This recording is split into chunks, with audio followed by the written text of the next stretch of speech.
Segala puji bagi Allah Subhanahu wa taala yang masih memberikan kepada kita kesempatan untuk berkumpul dalam majelis ilmu yang insyaallah penuh berkah di siang hari ini. Amin. Salawat serta salam semoga senantiasa tercurah kepada junjungan kita Nabi besar Muhammad sallallahu alaihi wasallam, kepada keluarganya, para sahabat dan para pengikutnya hingga akhir zaman nanti insyaallah. Ibu dan Bapak yang berbahagia, pada siang hari ini kajian kita akan membahas mengenai Al-Quran sebagai sumber motivasi dengan narasumber atau penceramah adalah Al-Ustaz Insinyur Muhammad Furqon Al-Faruqi Al-Hafiz. Beliau tinggal di Jati Padang 2 nomor 8 Pasar Minggu, Jakarta. Beliau mendapatkan ijazah sebagai hafiz melalui talaki Al-Quran yang bersanad dari qiraah Imam Asim. Jadi bacaan beliau diverifikasi secara tatap muka langsung kepada guru yang bersambung pada Rasulullah SAW.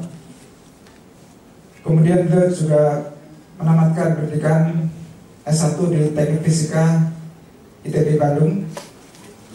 Adapun aktivitas beliau adalah sebagai pendiri dan pimpinan Pusat Dakwah Al-Quran Bina Kolbu atau PDA-BQ. Kemudian juga sebagai pengisi kajian talaki Majelis Muslim di Energi di Medco STUD. Kemudian juga sebagai ketua bidang syiar dakwah Kalam Salman ITB. Dan kemudian juga sebagai pengurus Masjid Al-Ikhlas, yaitu Masjid Al-Ikhlas ini adalah masjid pertama yang menerima sertifikat ISO 91/2008. Beliau juga memiliki beberapa karya publikasi, diantaranya adalah buku berjudul Belajar dari Kejatuhan Iblis dan Nabi Adam alaihi salam yang terbit tahun 2013. Kemudian buku berjudul Petualangan Bersama Al-Quran terbit tahun 2003. Dan juga buku berjudul Latihan Merasakan Getaran Bacaan Al-Quran tahun 2008. Itulah Bapak Ibu sebelumnya data mengenai pembicara kita. Selanjutnya marilah sama-sama kita dengarkan uraian beliau mengenai Al-Quran sebagai sumber motivasi. Dari saya sekian. Wassalamualaikum warahmatullahi wabarakatuh. Waalaikumsalam warahmatullahi wabarakatuh.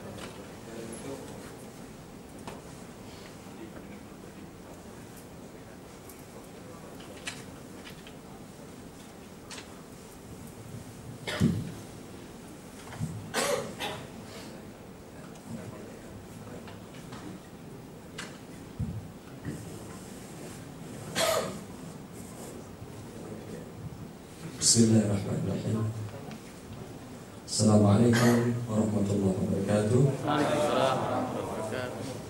Alhamdulillahilladzi 'allama al-Qur'an khalaqal insana 'allamahul bayan.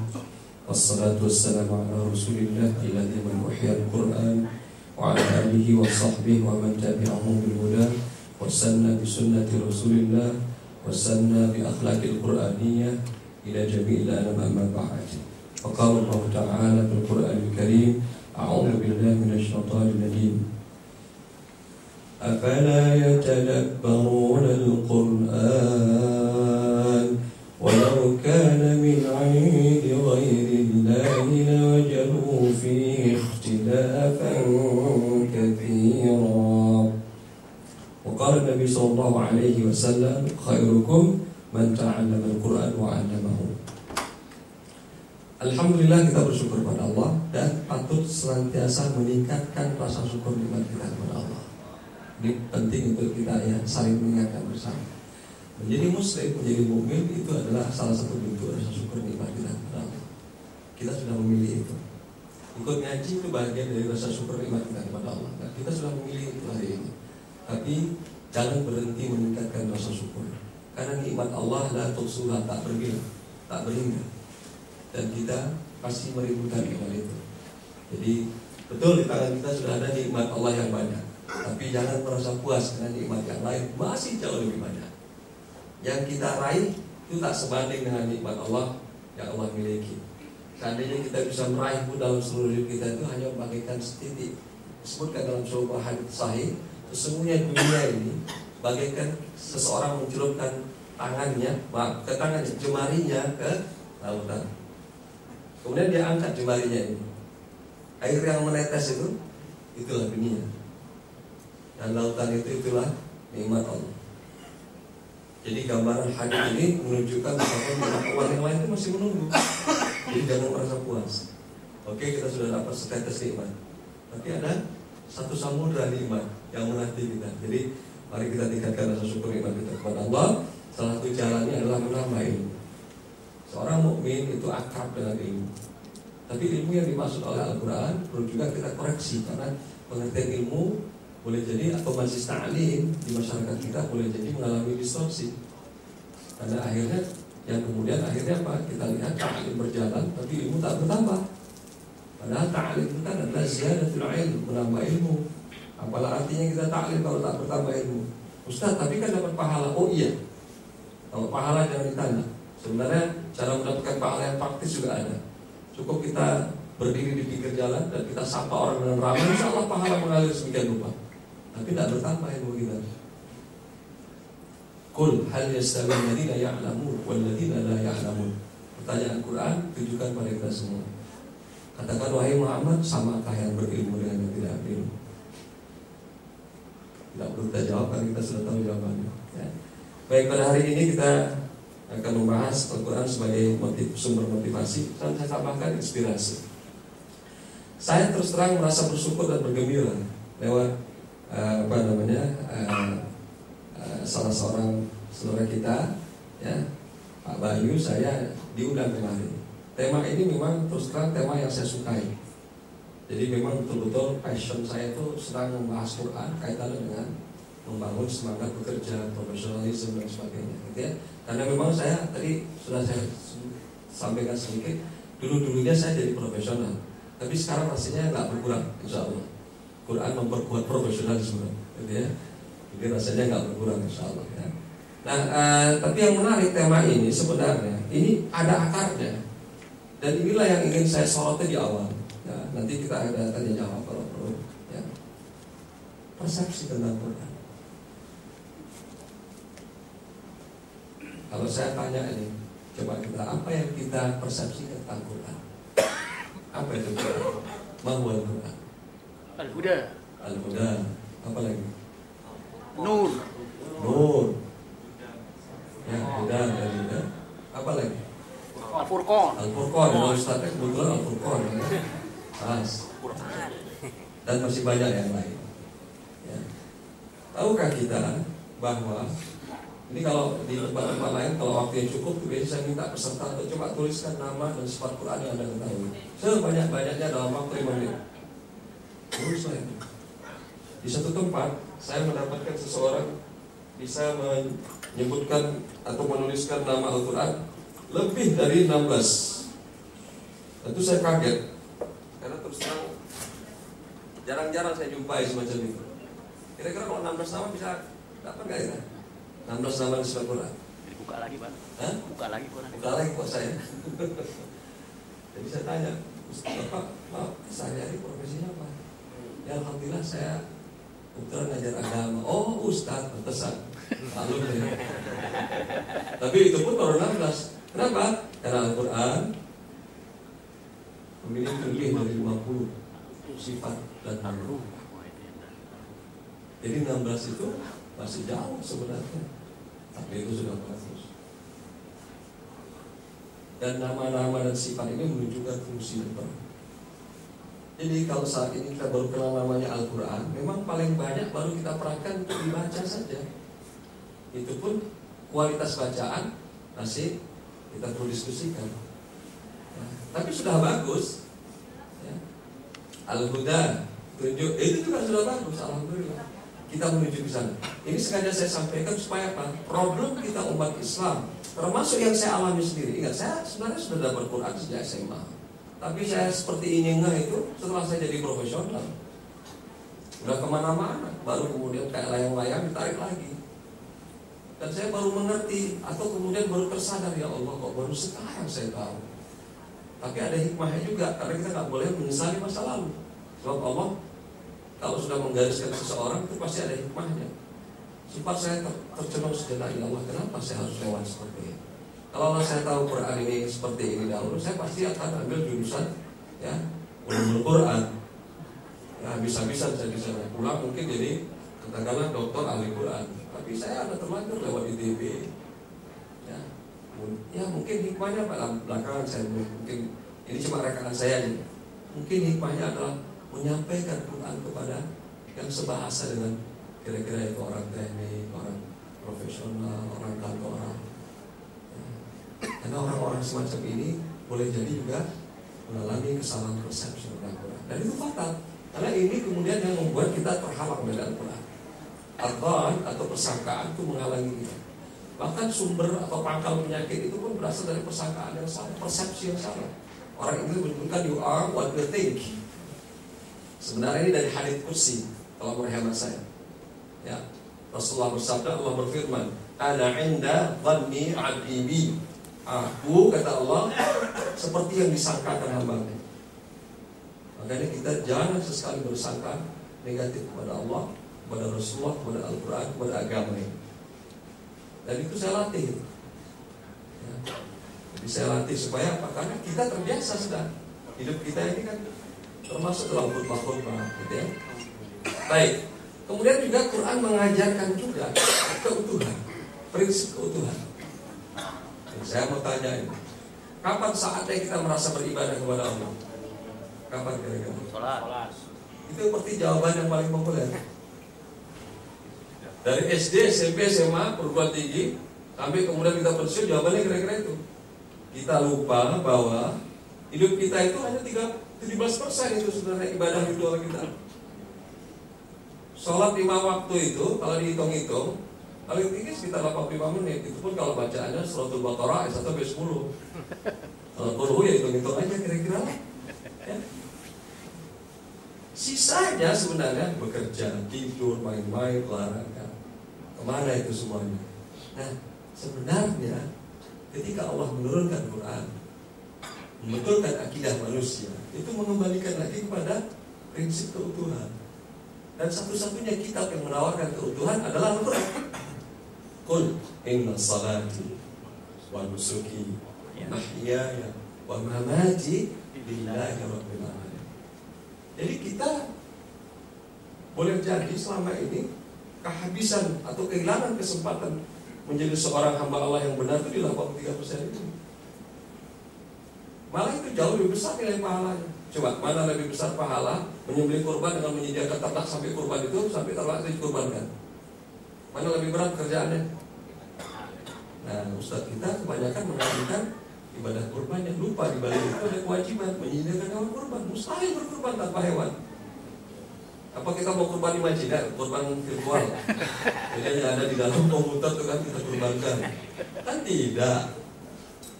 Akibatnya apa? Karena ketidakutuhan ini, kita tidak menyaksikan keindahan Islam.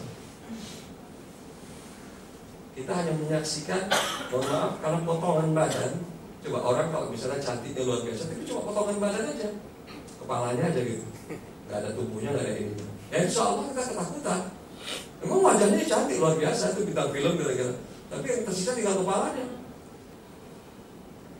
Jadi yang sepotong itu walaupun tanpa indah kelihatannya, begitu kita lihat secara utuh, hilang langsung rasa keindahannya. Begitulah saat ini peradaban Islam. Jadi kita kemudian jadi miris karena memang. Dan ini berasal dari mindset yang salah. Mindset ini berasal dari akidah yang sakit. Kalau saya istilahkan bukan akidah benar. Akidah kita sudah benar. Kita sudah pohon durian ini. Kalau ibarat katakanlah pohon durian itu akidah yang benar. Kita sudah pohon durian, pohon durian yang buahnya gak bagus, tumbuh di tanah yang apa namanya tidak subur.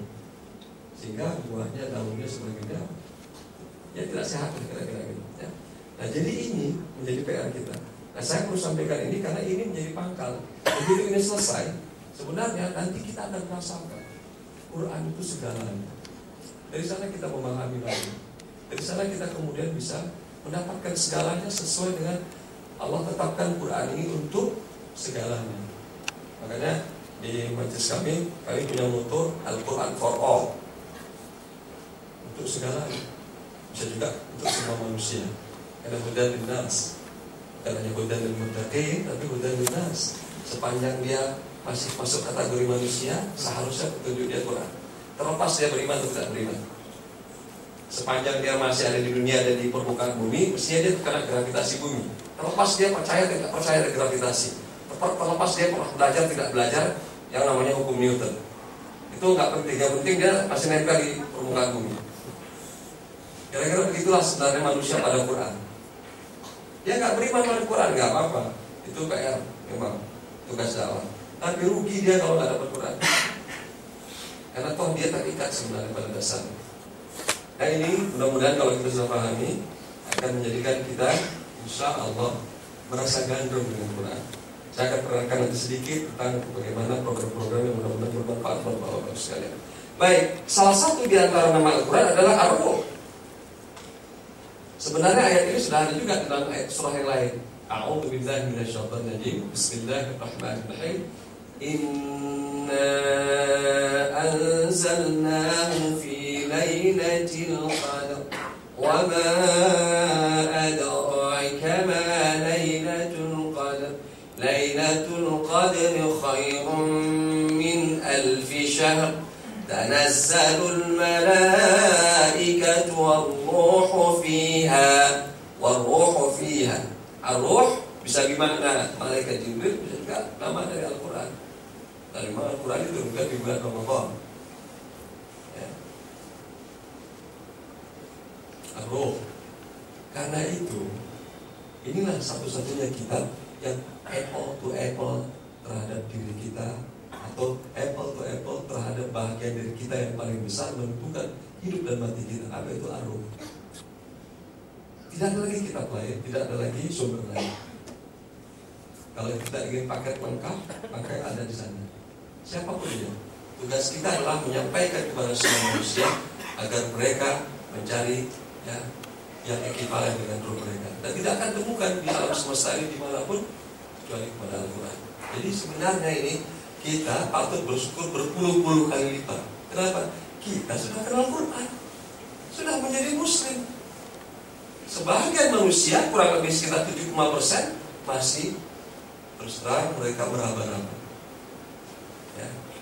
Baru-baru ini kami mengadakan milad lembaga kami, dan kemudian alhamdulillah kami tampilkan seorang mu'alaf kebangsaan Swedia yang sekarang masuk di lembaga kami untuk belajar tahfidz Al-Quran 30 juz. Dia baru 1 tahun masuk Islam. Sertifikat Islam itu bulan September tahun 2013. Sekarang dia sudah juz 30, juz 29, dan dia targetnya 30 juz karena mau sekolah di Saudi. Supaya apa? Jadi ulama nanti di Swedia sana. Nah, tanggung-tanggung. Tapi sampaikan dengan bahasa kaumnya yang tepat ya. Nanti saya tunjukkan foto Ustaz Bukhari ini ya. Oh, ini ada ini. Ini kita ini dia. Nah, itu dia. Ya. Pesan lainnya. Masih cari foto yang enak.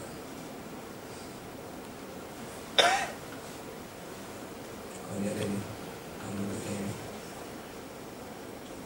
Nah, bentuknya gede. Ini dia. Namanya Anton Muhammad Anton Ribadi. Ya. Alhamdulillah sudah nikah. Jadi cerita masuk Islam itu gara-gara dia seorang diving instructor. Jadi senang jalan-jalan, terus senang nyelam gitu ya. Kita baru kenal namanya Raja Ampat. Dia udah kesana. Ya. Saya cuma baru dengar di Papua itu ada kawasan yang indah sekali, lautnya luar biasa, namanya Raja Ampat. Ya. Dia udah kesana, kita baru kesini. Itulah hebatnya mereka. Ya. Ketemu istrinya di Bali. Kalau ketemu di Bali tahu sendirilah kira-kira apa kan. Tapi ya itulah takdir Allah. Nikah di Kalimantan. Dari sana ketika pulang ke Jawa, ada yang ngasih hadiah terjemahan Quran dan buku-buku Islam. Supaya ketika Islam tidak dibimbing sebenarnya, disitulah dia baca Quran pertama kali. Dan dia tersentuh. Hebat sekali Quran. Kok saya baru tahu ya? Kok begini?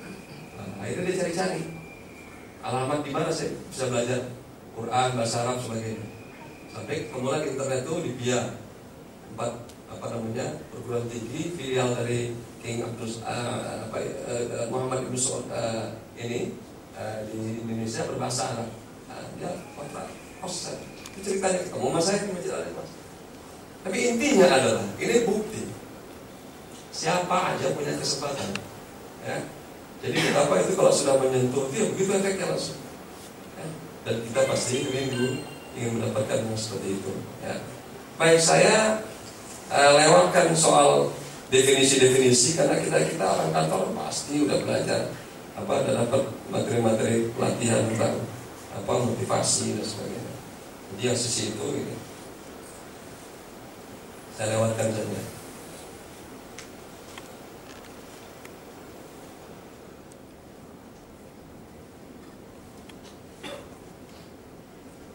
Ya, ini banyak sekali teori-teori, ya macam-macam lah ya.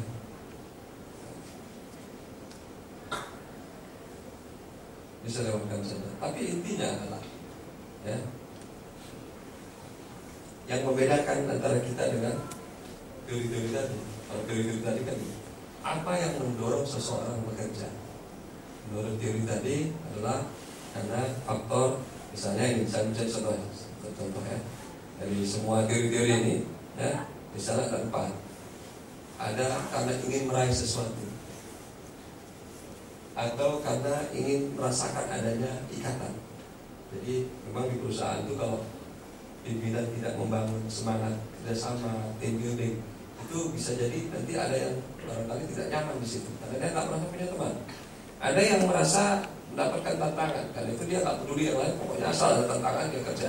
Ya, ada yang memang karena motif-motif keamanan diri, kemudian pertahanan dan sebagainya. Ya. Ini yang dibahas oleh sains barat, dan ini tanpa Quran mereka dapatkan. Pertanyaannya, kalau Quran kira-kira apa namanya? Kira-kira apa ini? Kalau boleh saya tahu, itu dia. Jadi ditambah oleh Al-Quran bahwa seluruh ini totalitas dipersembahkan untuk mendapatkan hidup yang lebih abadi, yang panjangnya lebih barangkali triliunan tahun. Karena abada, khalidina fiha abada. Ustaz, ini apa benar hidup itu panjang sekian rupa? Ini saya cerita secara saintifik. Kita hidup di sini 70, 80, 90 tahun, lah sampai 100 tahun. Tapi ini kalau kita bandingkan dengan usia alam semesta ini, yang tampak lahir, ya, jadi belum alam semesta yang beyond itu, ya, sains sudah hampir valid ini datanya. Apa itu? Kurang lebih sekitar 13,7 miliar. Jadi usia kita 100 tahun itu kayak setitik cahaya yang muncul sekejap terus lenyap lagi. 70 tahun itu dibandingkan dengan 13,7 miliar tahun, gak terbayang. Itu yang lahiriah ini, yang alam yang ini fisik. Pastilah alam yang Allah janjikan di sana itu jauh lebih panjang dan lebih mahal. Makanya saya katakan bahwa surga itu mahal ongkosnya. Karena kita underestimate mau surga, ya.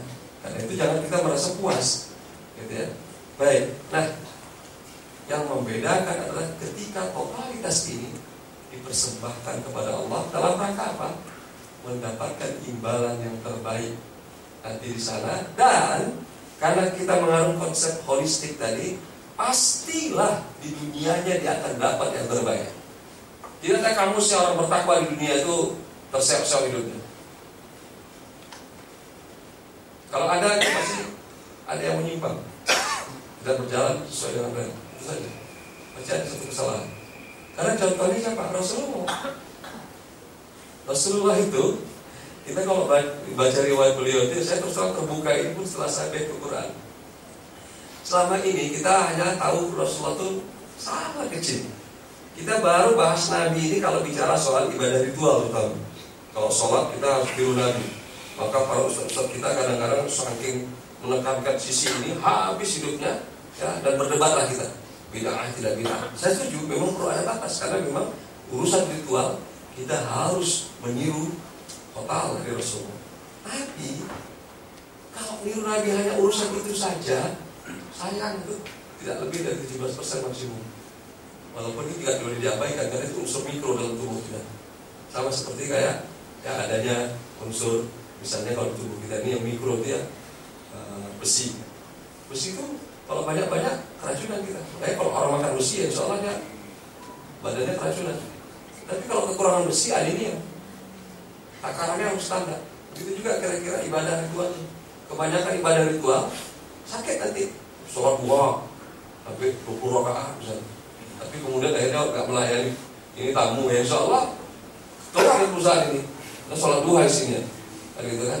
Boleh sholat duha atau sangat dianjurkan sholat duha. Tapi layanan prima dong. Sholat duha tapi senyum nggak ada. Ya. Kenapa kok kamu jarang senyum? Saya alhamdulillah baru sholat duha. Oh, rupanya kalau sholat duha langsung nggak hilang senyumnya. Nah, itu yang gitu kan? Pandangan yang tidak holistik ini. Sama di pesantren saya juga begitu.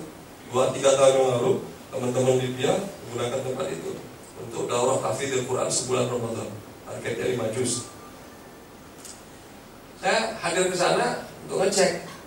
Saya lihat anak-anak ini tampaknya serem-serem banget nih. Jarang bicara. Oke lah itu urusan. Tapi nggak senyumnya ini. Begitu ada kesempatan saya ceramah begini. Amma ba'du. Sesungguhnya Al-Quran adalah kalamullah.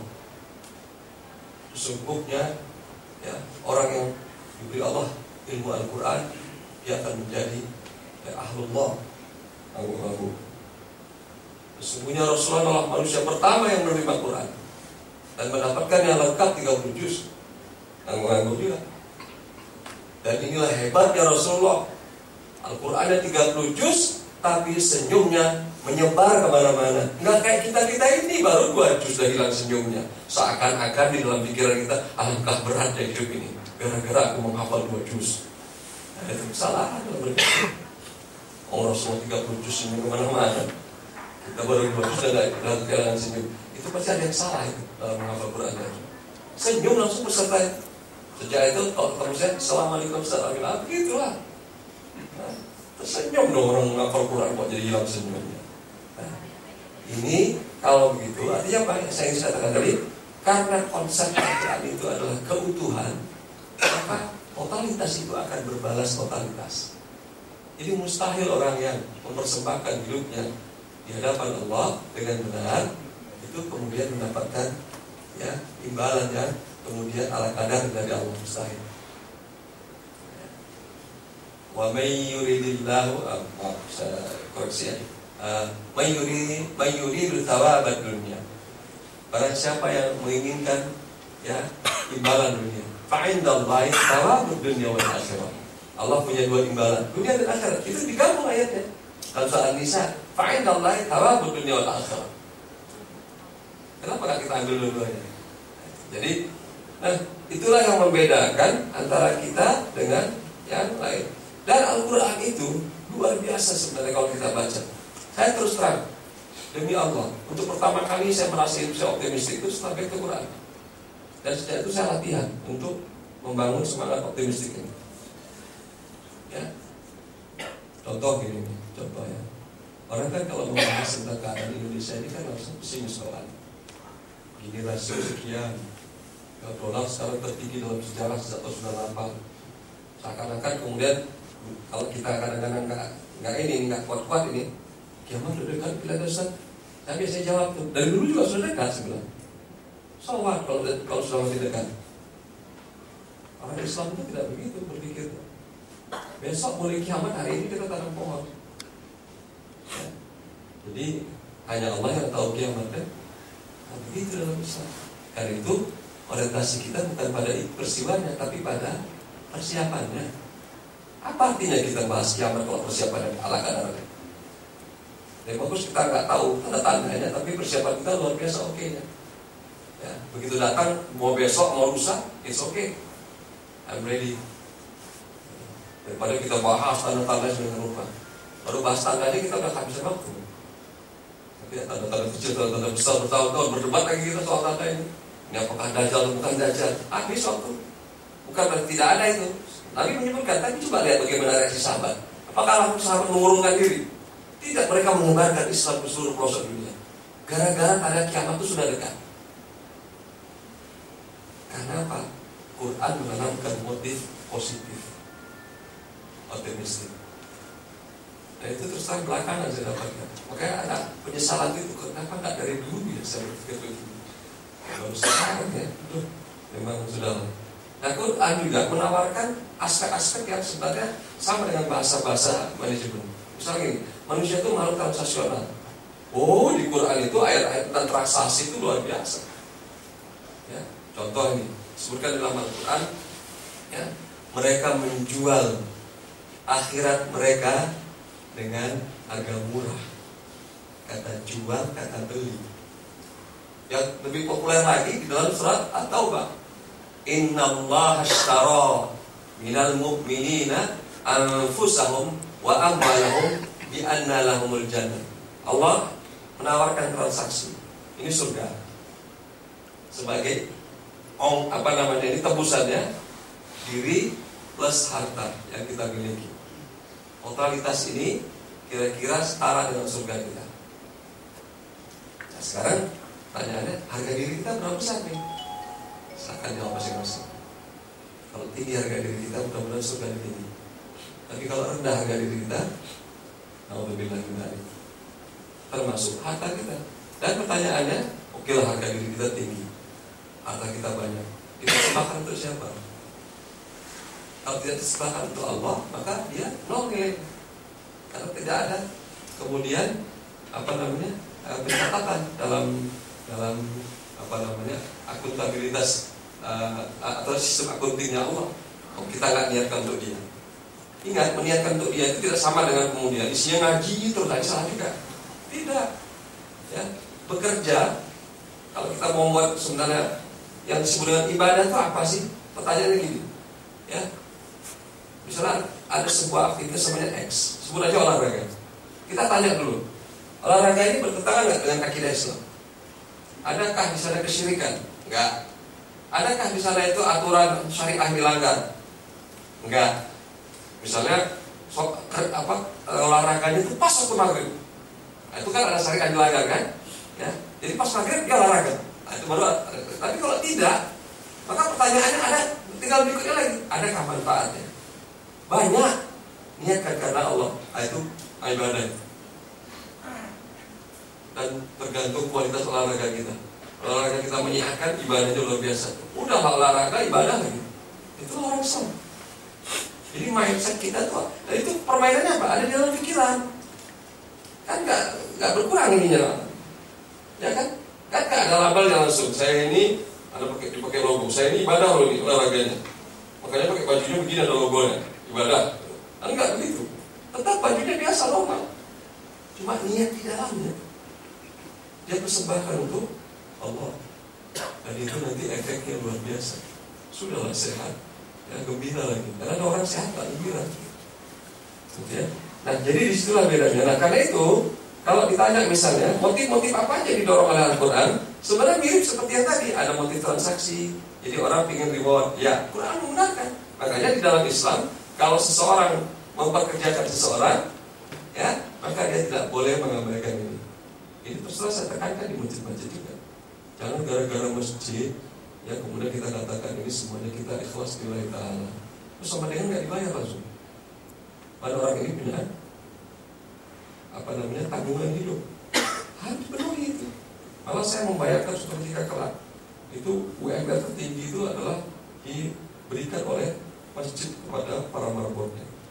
Sebagai contoh bahwa itulah contoh peradaban Islam mensejahterakan. Dicontohkan dengan masjid. Ikhlas iya. Kan ikhlas itu urusannya saya dapat gaji tinggi karena Allah. Kan itu urusannya. Ikhlas itu kan niat, soal niat. Ya. Orang dibayar bisa ikhlas, nggak dibayar bisa ikhlas. Ya. Ada orang dibayar tidak ikhlas dan tidak dibayar nggak bisa ikhlas, tidak ikhlas. Karena ikhlas itu tidak berhubungan ya sejalan dengan soal bayar tidak bayar. Itu masalah niatnya untuk siapa, karena apa. Nah, terus terang dalam soal ini kadang-kadang tadi yang mentang-mentang gitu kan. Nah, saya kritik karena apa? Karena Quran tidak membenarkan itu. Rasulullah tidak membenarkan itu. Nah, jadi niatnya karena Allah, imbalannya cuma di dalam Islam, imbalannya itu tidak serta-merta bentuknya yang tangible tampak lahir. Ada bidang-bidang tertentu yang dia intangible. Kalau dia dibuat tangible malah kemudian mengurangi ya, ketulusannya. Nah, jadi ada hanya beberapa saja, tapi semakin besar itu kombinasi tangible intangible itu Tergantung, gitu ya. Kemudian ada lagi yang menarik, ya. Allah memberikan kita kepastian. Itu menjawabkan kita kalau bekerja itu, udahlah kalau kita berbuat baik, itu insya Allah hasilnya baik. Gak usah lagi kita eksperimenkan berkali-kali. In ahsantum li anfusikum, wa in asatum falaha. Itu kata Al-Quran. Kalau kamu berbuat baik, pasti kebaikan itu kembali kepada. Dan silahkan buktikan kalau gak percaya. Dan itu gak salah juga kalau kita buktikan. Ya Allah, saya pengen bukti, saya pengen eksperimen berbuat baik yang kecil-kecil aja lah. Kita buat itu apa. Dan kemudian kita minta kepada Allah, benar gak kalau baik ini nanti akan siklus itu berujung pada kebaikan. Dan kalau berbuat jahat, siklus itu terakhir berujung pada kejahatan. Begitu alam semesta. Sebenarnya sains itu sudah memaklumi. Karena di dalam sains yang terakhir sekarang ini yang mutakhir sekarang, alam semesta ini siklus tertutup. Makanya ada namanya teori kepak sayap kupu-kupu. Ya, menurut teori ini, kepak sayap kupu-kupu di Amerika Tengah sana, di Jamaika, mempengaruhi runtuhnya gletser yang ada di Himalaya. Kenapa? Ini satu siklus tertutup sebenarnya, saling mempengaruhi kita. Kalau kita sudah menyadari itu, sebenarnya buat kita tinggal pilihannya, Allah itu jangan kita permainkan soal kepastiannya. Ya, jangan lagi kita berspekulasi soal kepastian Allah. Nah, dan seterusnya. Jadi termasuk memenuhi kebutuhan dasar, gitu ya. Kebutuhan sandang, papan, rumah aman, bersahabat, berumah tangga dan sebagainya. Bahkan di dalam Islam itu termasuk sampai dia berumah tangga, sampai dia kira-kira rumah tangganya sehat gak? Luar biasa sebenarnya jaminan motivasi. Coba bagaimana orang gak senang bekerja di sebuah perusahaan, sampai rumah tangganya pun itu diperhatikan. Apakah rumah tangganya ini sehat, tidak sehat, atau konflik atau harmonis. Apalagi yang mau dicari pada seperti itu.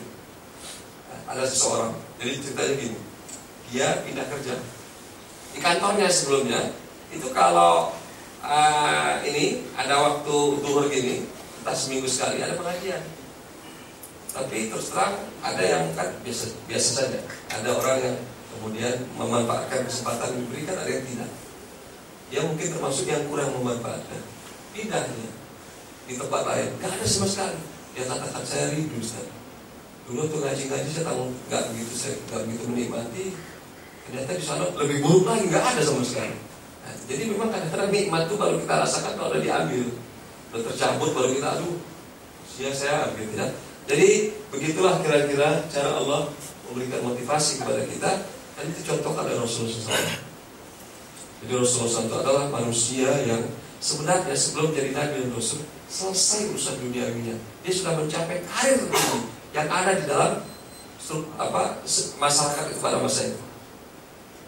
Dia sudah mendapatkan karir itu. Dia seorang yang selesai dari CEO di usia muda, kemudian jadi ketua Mahkamah Konstitusi jadi di usia 35 tahun, mendamaikan konflik antar koalisi ya kafir Quraisy pada masa itu, mereka masih kafir ya, tentang siapa yang berhak meletakkan kembali Hajarul Aswad. Itu 35 tahun usia.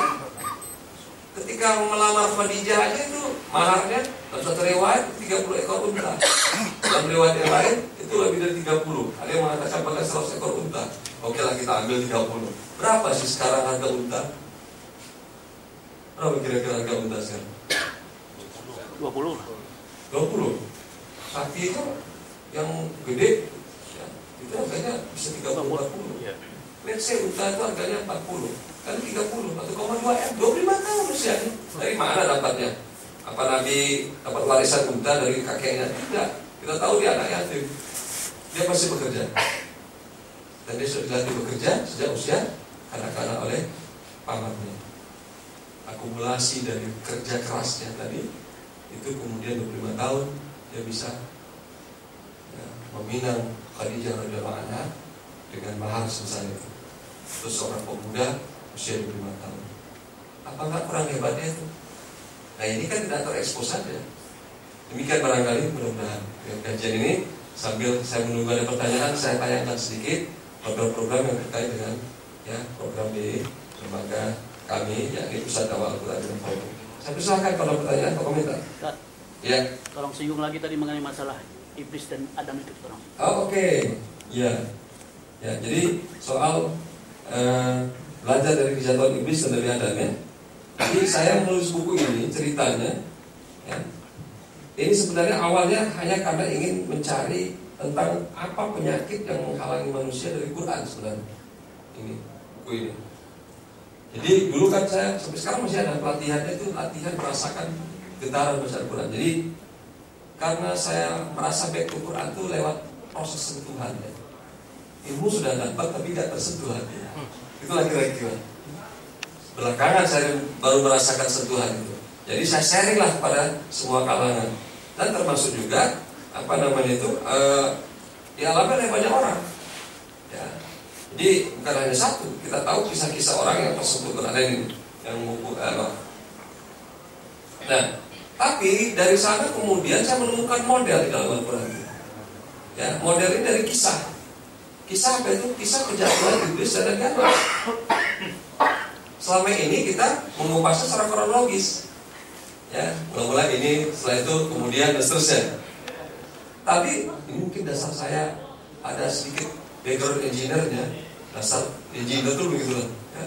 Ini saya pikir ini bukan kisah, ini sebuah model.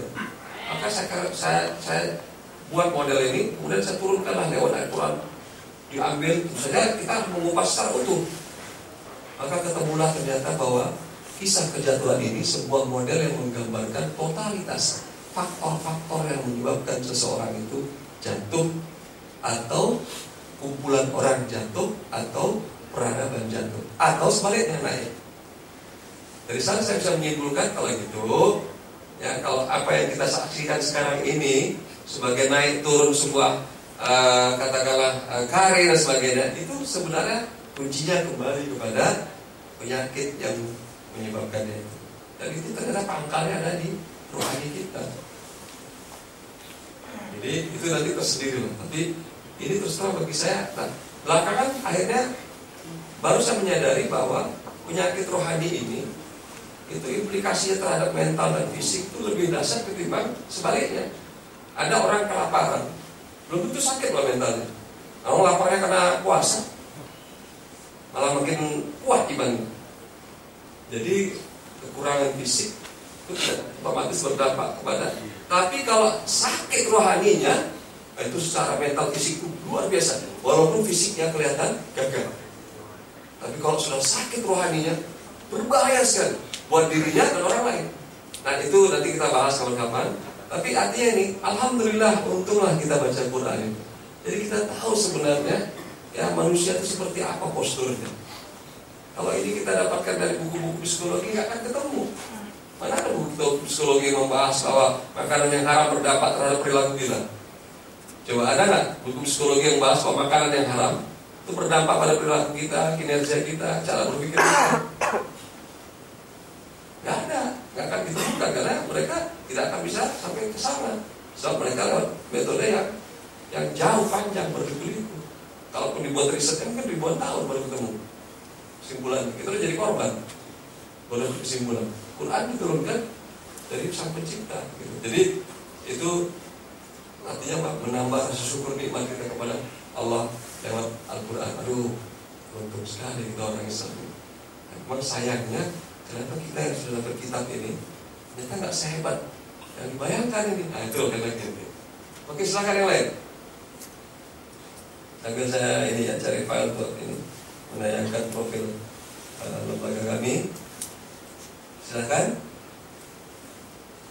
Kalau masih ada, ya.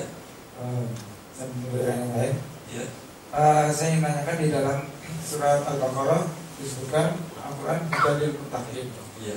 Kemudian ada di surat 17. Ya. Wa nunazzilu minal Qur'ani ma huwa shifaa'un wa rahmatun lil mu'minina wa la yazidul zalimina illa khasara. Iya.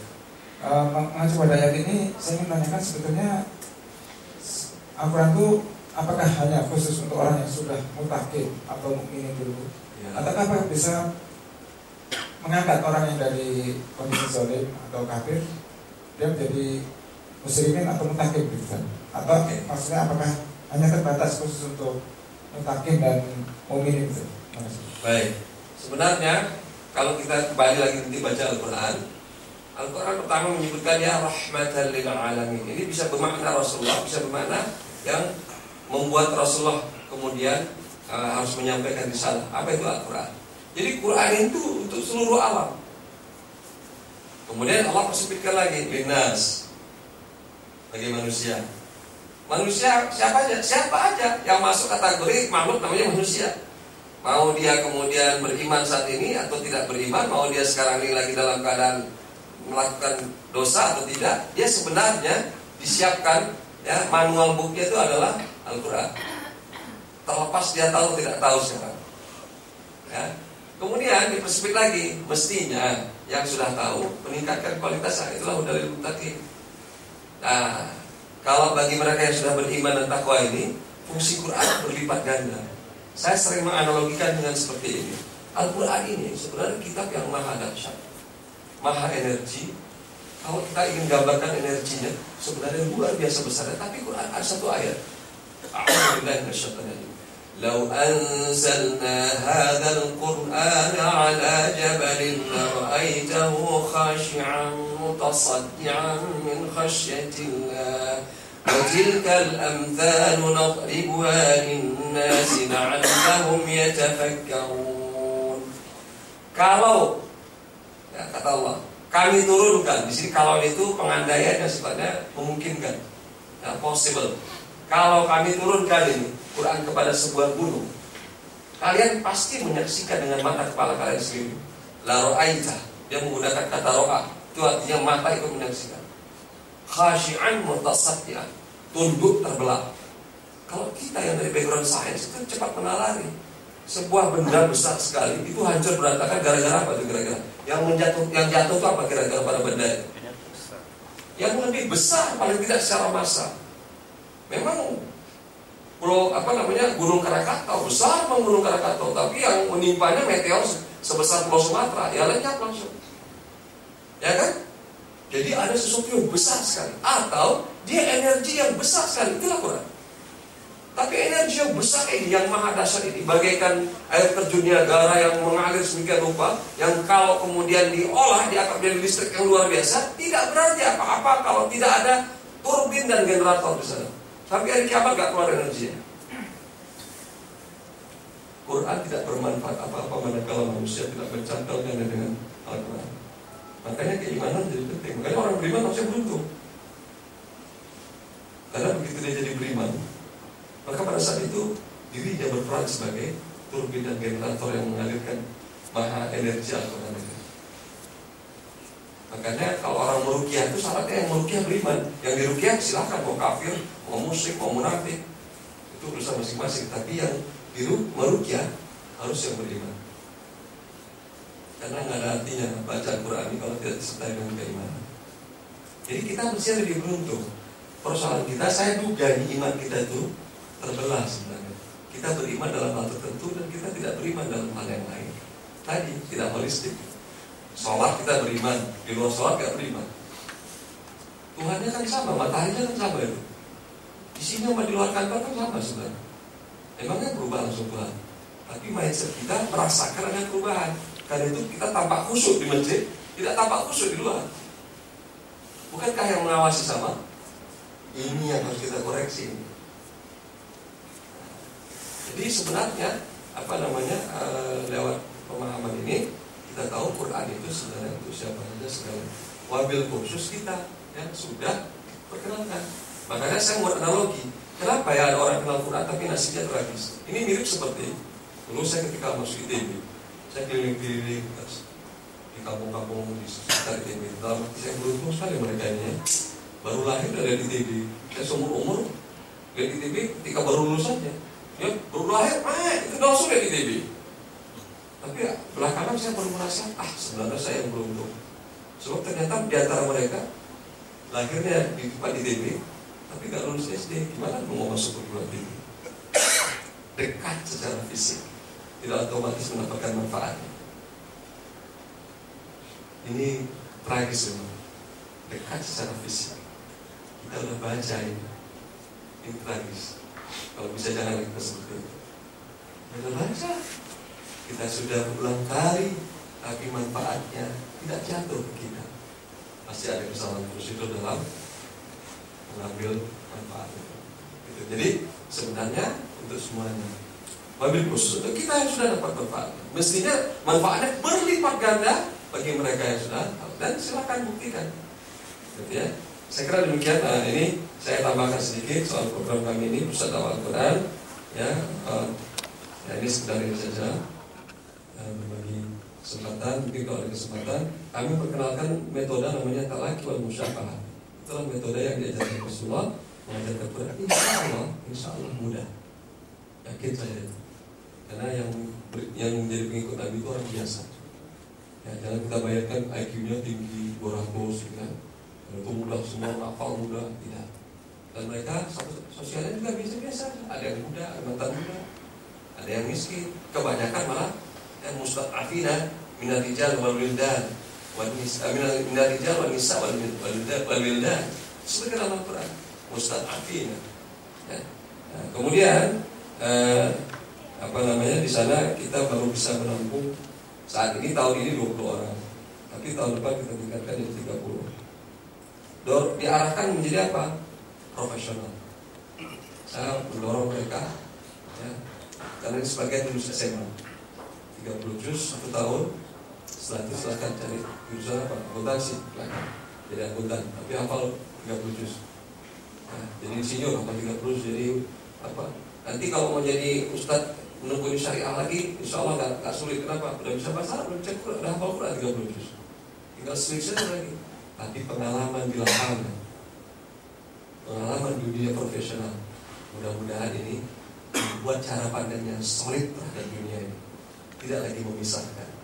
Nah, ketika dia menyampaikan ke agama ini, orang akan menikmati. Kenapa? Karena orang merasakan yang dia sampaikan aktual, real, jelas. Memang bukan kehidupan yang jauh-jauh, yang sekarang. Nah, itu saya dorong mereka seperti itu. Silahkan ada kesempatan datang ke sana main-main. Ya, mudah-mudahan kita juga ada kesempatan lagi untuk ini bersua. Ya. Di sana mereka walaupun tahfiz, ya ada juga canda-candanya, ada juga main futsalnya, ya. Jadi yang dibayangkan kalau tahfiz langsung nggak main futsal ini, ya, tidak, ya. Jadi ada juga di foto-foto mereka ini. Nah ini tuh ada main bolanya, ya kan. Setelah itu habis lagi. Ya, kita ingin sedapat mungkin hidup itu normal. Ya, life is as usual. Ya, jadi jangan sampai kita jadi orang Islam jadi kelihatannya nggak normal. Nggak normal itu sebenarnya di dalamnya. Dalam petik. Karena niat kita kepada Allah itu kita persembahkan. Totalitas hidup kita ini kita persembahkan untuk meraih ketakwaan. Baik, segera demikian. Saya mohon maaf kalau ada kata-kata yang kurang tepat, kurang berkenan, dan mudah-mudahan Allah, ya, memudahkan kita untuk mendapatkan Al-Quran yang bisa menjadi sumber apa saja, antara lain sumber motivasi dan inspirasi untuk kita. Dan mudah-mudahan kita juga bukan hanya itu, ya, Allah pilih menjadi ahlul Quran. Ya, demikian rupa yang dapat saya sampaikan. Aku qouli hadza wa astaghfirullahaladzim li wa lakum. Subhanakallahumma wa bihamdika asyhadu an la ilaha illa anta astaghfiruka wa atubu ilaik. Wassalamualaikum warahmatullahi wabarakatuh.